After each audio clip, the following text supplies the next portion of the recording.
Coventry, a quiet community are up in arms. On one side, Ken, whose seriously disruptive behaviour is annoying everybody. On the other, neighbours who've had their patience stretched to the limit. You are driving us round the bend, being in the state that you're in. But how have things got so bad?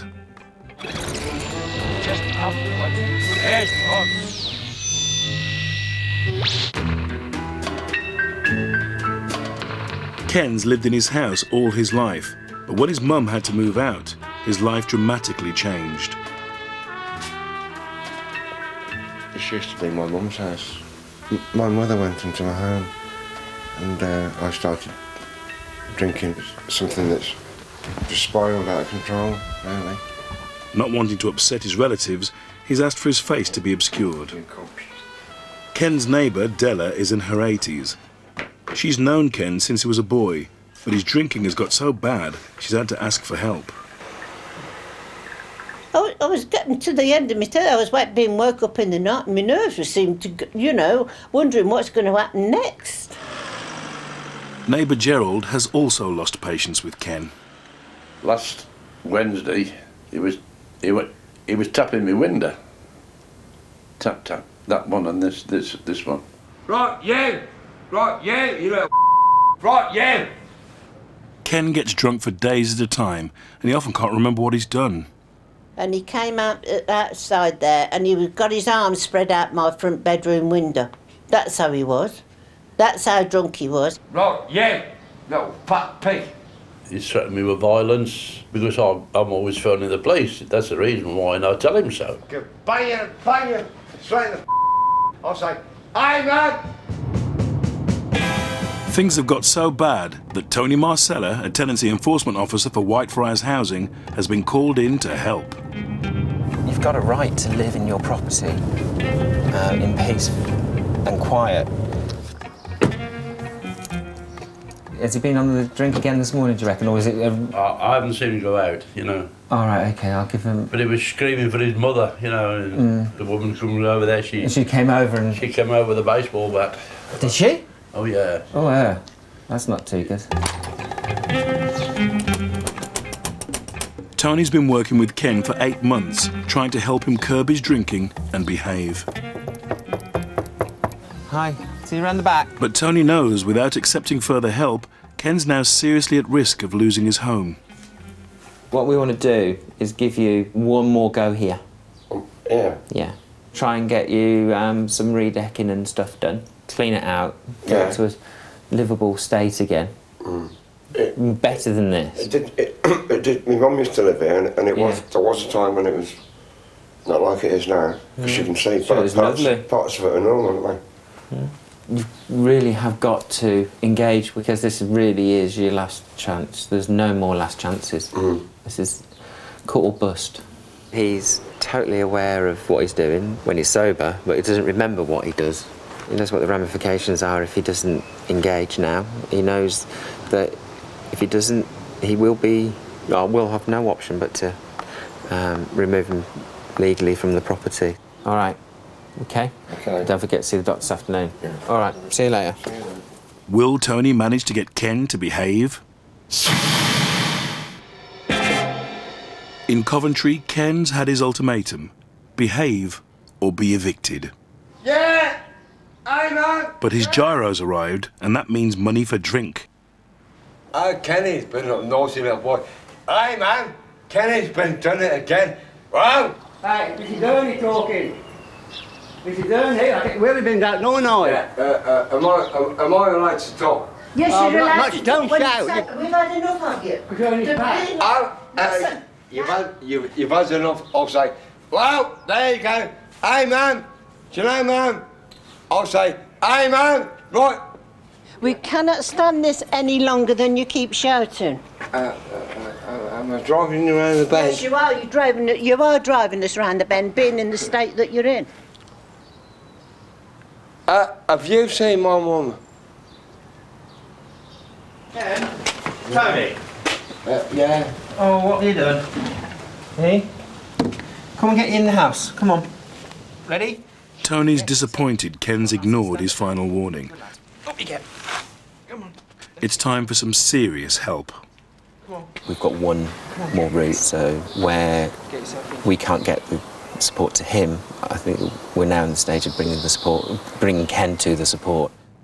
Tony's looked into a place for Ken in a supported hostel, but wants him to go voluntarily. Della needs to know the plan. He needs help badly, Tony. He really does. At the hostel, we'll be able to put that help in place. It'll be more manageable for him. His food will be prepared for him, so he'll get. He's got the counselling is all there, the nurses' service is there, the support workers are all there, so they're all on his doorstep. As far as his property next door is concerned, that once he takes this move, that he'll relinquish that property. But I need his signature on the paper.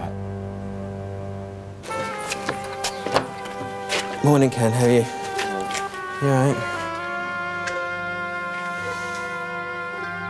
Tony's picked a day when Ken's sober to discuss the only two options left for him: eviction or moving to the hostel.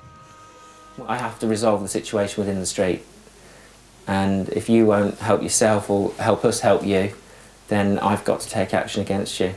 Or you've got the absolute right to stay here and fight it. You have that choice. But I would prefer to get you to a situation where you can be with all the support that you need. And what I would do is recommend that you do seek independent legal advice on this. But at the end of it is your call. Ken's drunken rampages can't go on, but will he leave peacefully or fight to stay? In Coventry, heavy drinker and nuisance neighbour Ken is trying to come to a decision. That's me. To accept help at the hostel or fight eviction in court. Oh, what's going on here?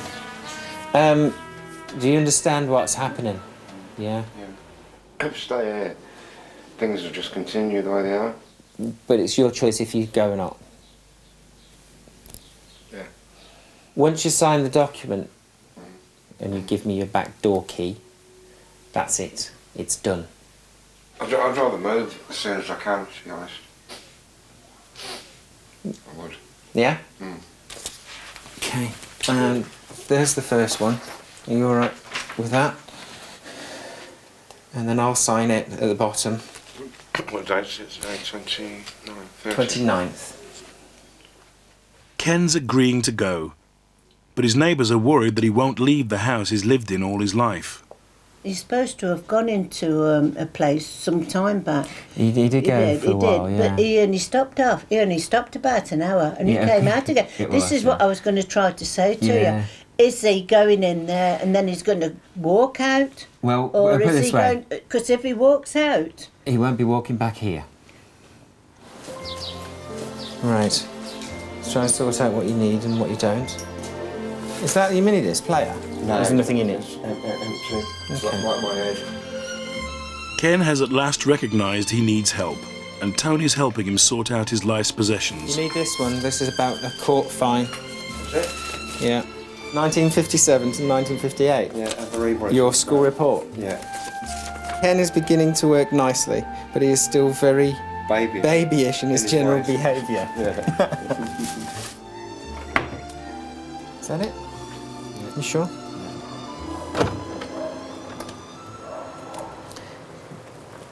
Ken, I need those. What, now? Yeah. Okay. Is that all right? Yeah. Thank you. With no transport, it falls to Tony to take Ken to his new home, a hostel providing all the support Ken needs. I'll tell you, I won't cause any trouble. I'll be quiet as a mouse, really. Ken's in reflective mood. I'm looking out the window. I don't suppose you spoke to any of my neighbours by chance, did you? Were they crying? No, that wasn't the reaction. Please let him stay. I don't think so. No. You think they were all after you and out to get you? Yeah. Some people have lost patience with you, definitely. No. Definitely. You can't blame them. But even 2 days ago, somebody said,